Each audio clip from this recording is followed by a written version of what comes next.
Star వి భక్తి టీవీని subscribe చేసుకోండి, లైక్ చేయండి, షేర్ చేయండి. ఓం శ్రీ మహాగణాధిపతయే నమః. ఓం శ్రీ గురుభ్యో నమః. ఓం శ్రీ సరస్వత్యై నమః. యా దేవీ సర్వభూతేషు శక్తిరూపేణ సంస్థితా. యా దేవీ సర్వభూతేషు శక్తిరూపేణ సంస్థితా. నమస్తస్యై నమస్తస్యై నమస్తస్యై నమో నమః. యా దేవీ సర్వభూతేషు శ్రద్ధారూపేణ సంస్థితా. నమస్తస్యై నమస్తస్యై నమస్తస్యై నమో నమః. ఈ స్టార్ వి భక్తి టీవీ ఛానల్ని వీక్షించే ప్రేక్షకులు అందరికీ కూడా కొంపెల్ల శకుంతలైనటువంటి నా యొక్క నమస్కారములు నేను తెలియజేసుకుంటున్నాను. అయితే నాకు ఇటువంటి చక్కటి అవకాశం ఇచ్చిన ఈ స్టార్ వి భక్తి టీవీ ఛానల్ వారికి కూడా నా హృదయపూర్వక ధన్యవాదములు తెలియజేసుకుంటూ మనము కిందటి భాగం నుంచి శ్రీ లలితా మహాత్రిపురసుందరీదేవి యొక్క వైభవంలోని విశేషాలను చెప్పుకుంటున్నాము. అయితే కిందటి భాగంలో మనం అగస్త్యుల వారు దేశ సంచాటన చేస్తూ భారతదేశానికి వస్తారు. ఆయన వేదాంగ పారగుడు. ఆయన ఎప్పుడు కూడా ఆత్మనిష్ఠుడై బ్రహ్మాందరస స్థితిలో ఓల్లాడుతూ ఆ బ్రహ్మానందంలోనే ఆయన ఎప్పుడు ఉంటూ ఉంటారు. అయితే ఎప్పుడైతే ఆయన భారతదేశానికి వస్తారో అక్కడ ఉన్నటువంటి ఆ యొక్క మానవుల్ని అందరినీ చూసి ఆయన ఎంతో బాధపడతారు. ఎందుకోసం అంటే ఈ మానవులందరూ తమకు వచ్చిన మానవ జీవితాన్ని వ్యర్థం చేసుకుంటూ వారందరూ కూడా ఈ యొక్క ఇంద్రియాలకి లోబడి ఎంతసేపు కూడా ఈ భౌతిక దృష్టితోటి వారు మెలుగుతూ ఈ ప్రపంచమే సత్యమని, ఈ శరీరమే సత్యమని, ఈ ప్రపంచానికి సృష్టికి అవతల ఒక శక్తి ఉందని, ఆ శక్తి ఏమిటో తెలుసుకుందామనేటువంటి ఎటువంటి ధ్యాస లేకుండా ఈ మానవులందరూ ప్రవర్తించడం చూసి అగస్త్య మహాముని ఎంతో వ్యధకి గురవుతారు.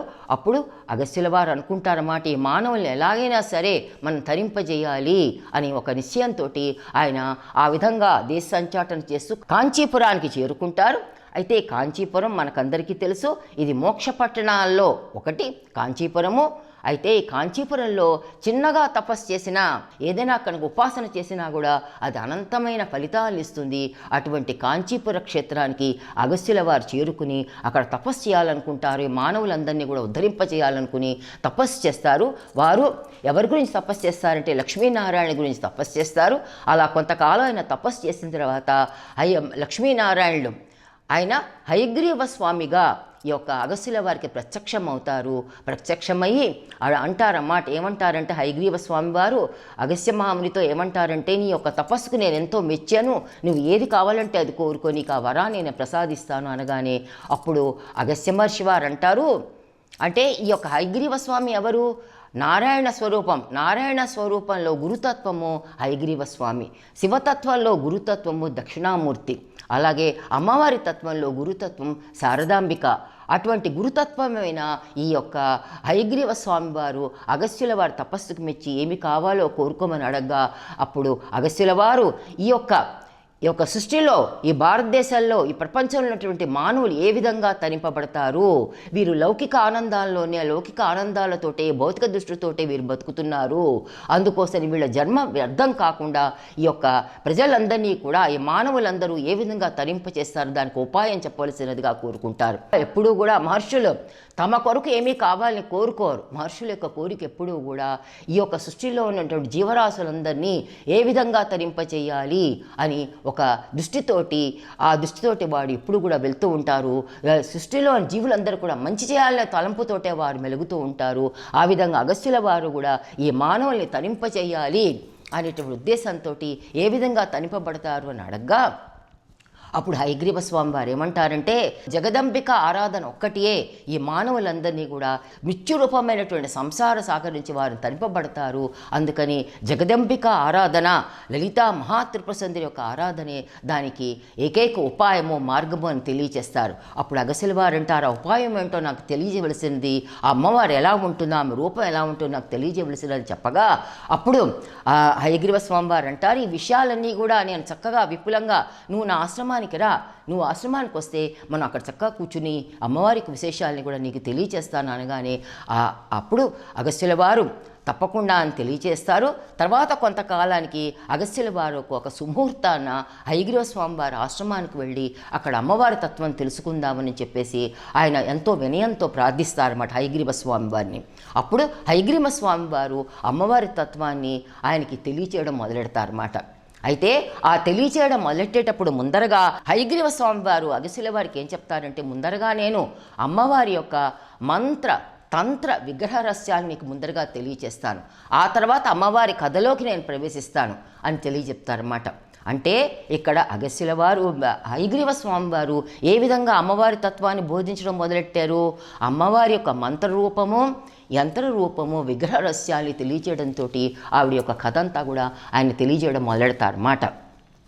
అయితే ముందరగా ఈ యొక్క అమ్మవారంటే లలితాంబ ఏ పేరైనా తీసుకోండి, అమ్మవారి నామం లలితా మహాత్రిపుర సుందరి. ఆ లలితా మహాత్రిపుర సుందరి మనకందరికి కూడా అలా ఒక పేరు తలుచుకోగానే మనకు ఒక ఆకారం గోచరిస్తుంది.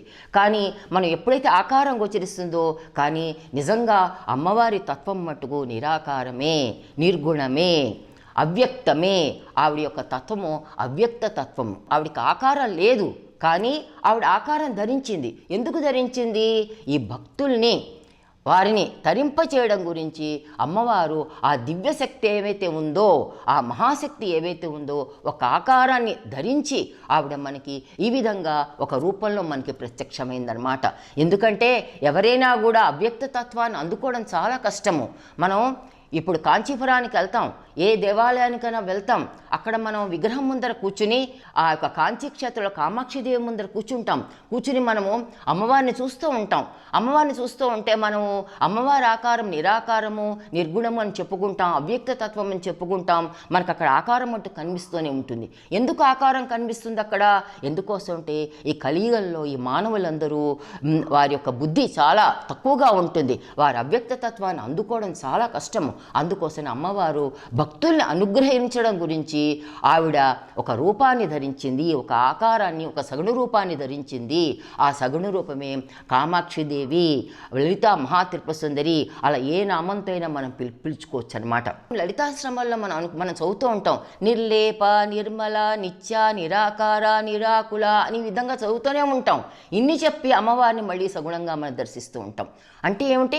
మనని అనుగ్రహించడం గురించి అమ్మవారు ఆకారం ధరించింది అని మనం ఇక్కడ తెలుసుకోవాలి. అయితే ఇంకా కూడా అది కాకుండా ఏమిటంటే, ఇంకా ఏం చెప్తారంటే, మనం అమ్మవారి యొక్క మంత్రం పంచదశి మహామంత్రం, షోడశి మంత్రంలో మనం ఏం చూస్తామో అక్కడ అమ్మవారి యొక్క రూపం నామం ఏమీ ఉండదు. అక్కడ ఏముంటుంది? అక్కడ దివ్యమైనటువంటి అక్షర సముదాయమే ఉంటుంది. పంచదశి మహామంత్రాలను, షోడశి మహామంత్రాలను ఈ మంత్రం చేసేవారికి బాగా తెలుస్తుంది.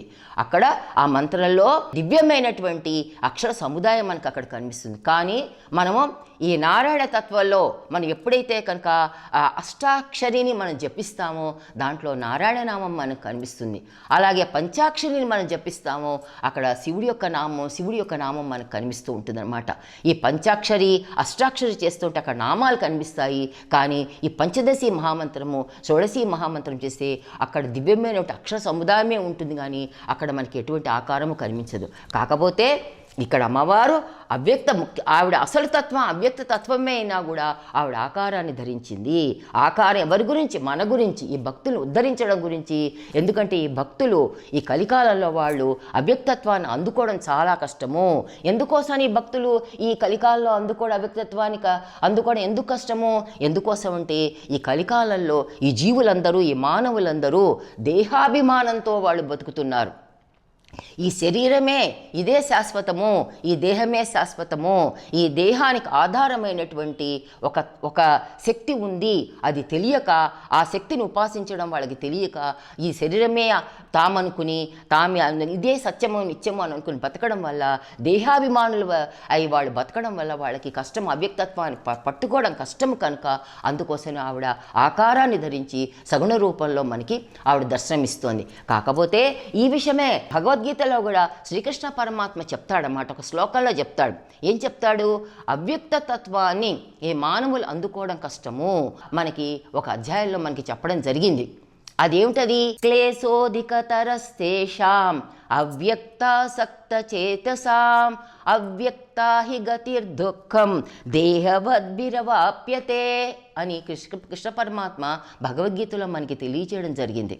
అంటే ఈ యొక్క అవ్యక్త తత్వాన్ని ఎంతో క్లేశోధికము, ఎంతో కష్టతరమైనటువంటిది.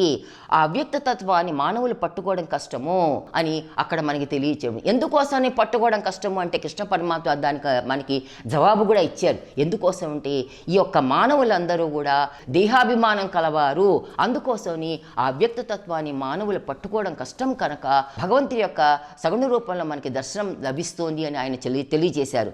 అయితే కొంతమందికి అర్జునుడు అలాంటి వాళ్ళకంటే మన నిమిత్తంగా శ్రీకృష్ణ పరమాత్మ అర్జునుడికి భగవద్గీత ఉపదేశించారు. ఎందుకని అర్జునుడికి ఉపదేశించారు? మన నిమిత్తం అంటే అర్జునుడు నిమిత్త మాత్రునిగా చేసుకుని ఈ మానవులందరినీ కలియుగంలో ఉద్ధరింపచేయడం గురించి భగవద్గీతను అర్జునుడికి ఆయన అందించారు.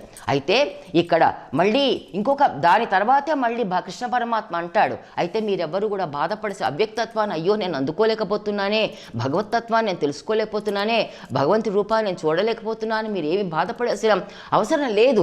దాని తర్వాత శ్లోకాల్లోనే శ్రీకృష్ణ పరమాత్మ ఏమంటారంటే, ఏతు సర్వాణి కర్మాణి మయి సన్యస్య మత్పరాః అన్యన్యేనైవ యోగేన మాం ధ్యాయంత ఉపాసతే అంటారు.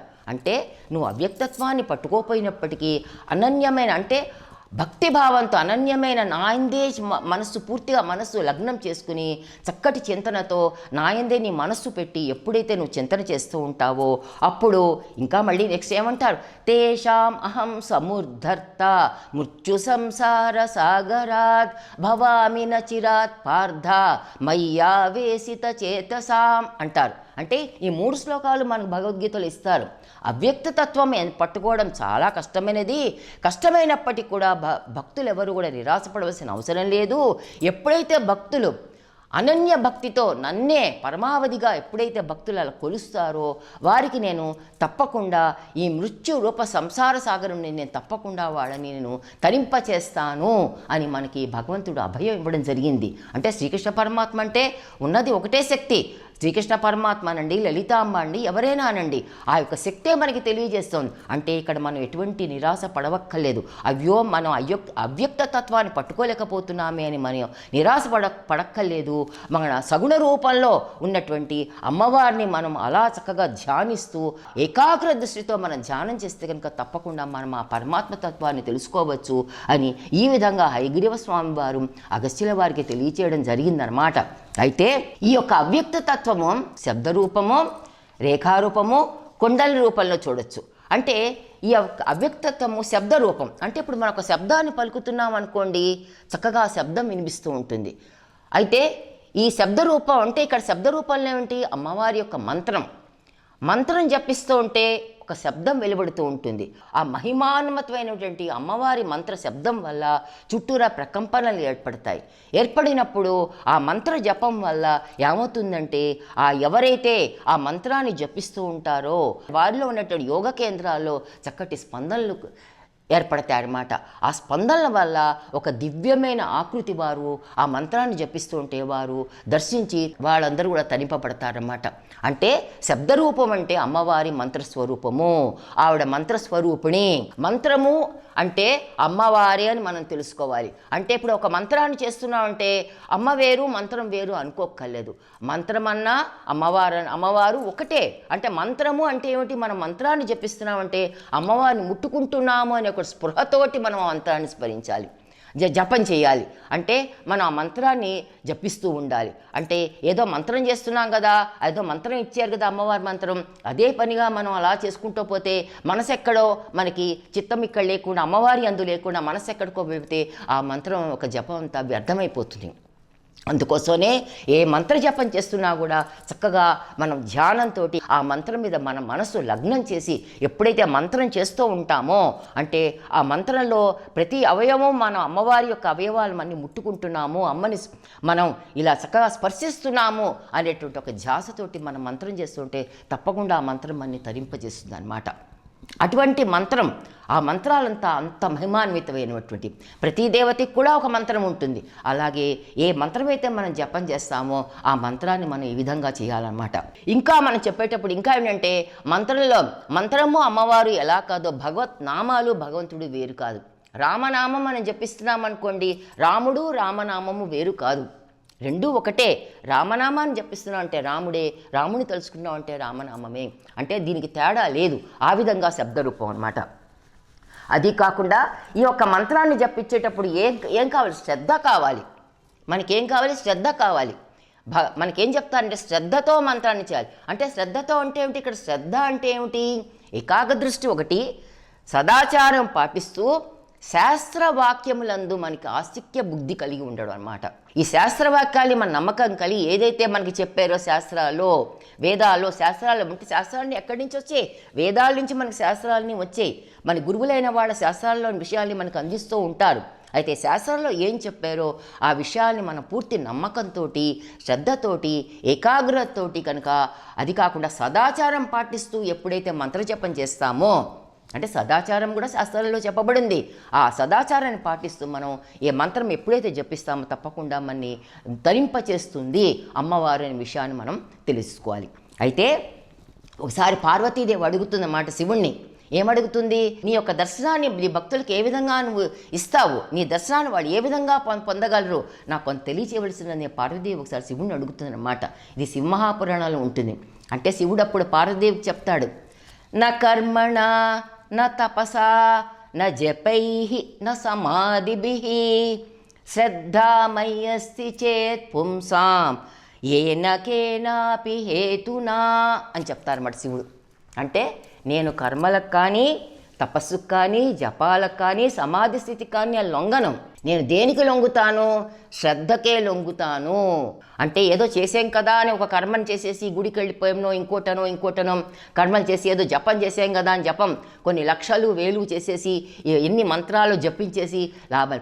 ముందరగా మనకి వేదాల్లో చెప్పినటువంటి విషయాలు శాస్త్రంలో పొందపరచబడ్డాయి. ఆ శాస్త్రంలో ఉన్న విషయాలు గురువుల ద్వారా తెలుసుకుని ఆ శాస్త్రంలో విషయాల్ని నమ్మి పూర్తి నమ్మకంతో మనం సదాచారంతో పాటిస్తే కనుక తప్పకుండా మనకు ఫలితాన్ని ఇస్తుంది అని ఈ విషయాన్ని కూడా మనం ఇక్కడ తెలుసుకోవాలన్నమాట. అయితే ఈ విధంగా ఇంకా రెండవదైనటువంటి రేఖారూపం, అమ్మవారి రూపం ఏమిటి? రేఖారూపం అంటే యంత్రరూపం. యంత్రరూపంలో కూడా ప్రతి దేవతకి ఒక యంత్రం ఉంటుంది. అలాగే శ్రీ లలిత త్రిపుర సుందరి దేవికి కూడా యంత్ర రూపము, ఆ యంత్ర రూపంలో రేఖారూపంలో కూడా అమ్మవారి స్వరూపాన్ని మరి దర్శించవచ్చు. అయితే శబ్ద రూపము, యంత్ర రూపము అయిన తర్వాత మన విగ్రహ రూపాన్ని దానిలోని రహస్యాలు కూడా మనం తెలుసుకుందాం. అంటే ఒక విగ్రహాన్ని మనం దర్శిస్తున్నాము, మంత్రాన్ని పఠిస్తున్నాము, యంత్రాన్ని పెట్టుకున్నాము. అంటే యంత్రము ఉందంటే ఏమిటి? అక్కడ అమ్మవారే కూర్చుని ఉంది. మంత్రం చెప్తున్నామంటే అక్కడ అమ్మవారే ఉంది. యంత్రం ఉందంటే రేఖారూపంలో అక్కడ అమ్మవారు కూర్చుని ఉంది. తర్వాత ఇది కాకుండా విగ్రహం ఉందంటే కనుక ఆ విగ్రహంలో మనం చూడవలసినవి ఏమేం చూడాలి? ఒక విగ్రహాన్ని మన ఇంట్లో పెట్టుకుని మనం పూజిస్తుంటే సగుణ రూపమైనటువంటి విగ్రహాలు మనం దేవాలయాల్లో అక్కడ దర్శిస్తూ ఉంటాం. అంటే దాంట్లో మనం ఏమేమి చూడాలి? ఆ విగ్రహంలో మనం అమ్మవారి యొక్క అవ్యక్త తత్వాన్ని కూడా దర్శింపగలగాలి. ఈ విధంగా అయితే ఈ యొక్క విగ్రహంలో ఈ విధంగా చూసుకుంటూ ఈ విధంగా మనం దర్శించుకుంటూ వెళ్తే కనుక మనకి ఆ విగ్రహంలో అక్కడ విగ్రహం ఉన్నట్టు మనకు కనిపించదప్పుడు అప్పుడు ఏం కనిపిస్తుంది? అమ్మవారే స్వయంగా అక్కడ వచ్చి కూర్చుంది, మనం అర్చిస్తున్నాము అనేటువంటి ఒక చక్కటి భావన మనలో ఏర్పడి మనలో ఎటువంటి మంచి స్పందనలు కలుగుతాయి. అప్పుడు అమ్మవారిని దర్శించినట్టుగా మనం ఆత్మానుభూతిని కూడా పొందుతాం అన్నమాట. అందుకోసం ఒక విగ్రహాన్ని పెట్టి పూజిస్తున్నామంటే ఈ విధంగా మనం ఇవన్నీ చూడాలి. అమ్మవారిలో ఈ అవ్యక్త తత్వాన్ని, మంత్రశక్తిని, యంత్రశక్తిని, కుండలినీ స్వరూపాన్ని కూడా చూడాలి. అంటే కుండలినీ స్వరూపం అంటే ఏమిటి? ఈ సృష్టి అంతా కూడా కుండలినీ స్వరూపంతో నిండిపోయి ఉంది. ఈ సృష్టిలో ఉండేటువంటి కుండలినీ స్వరూపం మొత్తం ఏమంటాం? సమిష్టి కుండలిని అంటాం. మనలో ఉండేటువంటి కుండలినీ స్వరూపం వ్యష్టి కుండలిని అంటాం. అంటే ఈ మొత్తం జగత్తంతా కూడా అన్నిటి కుండలినీ స్వరూపం మనం ఆ అమ్మవారి విగ్రహంలో చూడగలనమాట. ఏ విధంగా అయితే అగస్త్యుల వారు అడిగారో ఆ విధంగా ఆ యొక్క హయగ్రీవ స్వామి వారు యొక్క అమ్మవారి యొక్క మంత్ర యంత్ర విగ్రహ రహస్యాలని కూడా కొన్నిటిని ఈ యొక్క అగస్త్యుల వారికి తెలియచేయడం జరిగింది. ఈ విధంగా ఇక్కడతో ఈ భాగాన్ని మనం ఇక్కడ ముగింపు చేసుకుని తదుపరి భాగంలో మరికొన్ని విశేషాలను మనం తెలుపుకుందామని తెలియచేసుకుంటూ सर्वे भवन्तु सुखिनः सर्वे सन्तु निरामयाः सर्वे भद्राणि पश्यन्तु मा कश्चित् दुःखभाग् भवेत् ॐ शान्ति शान्ति శాంతిః. స్టార్ వి భక్తి టీవీని సబ్స్క్రైబ్ చేసుకోండి, లైక్ చేయండి, షేర్ చేయండి.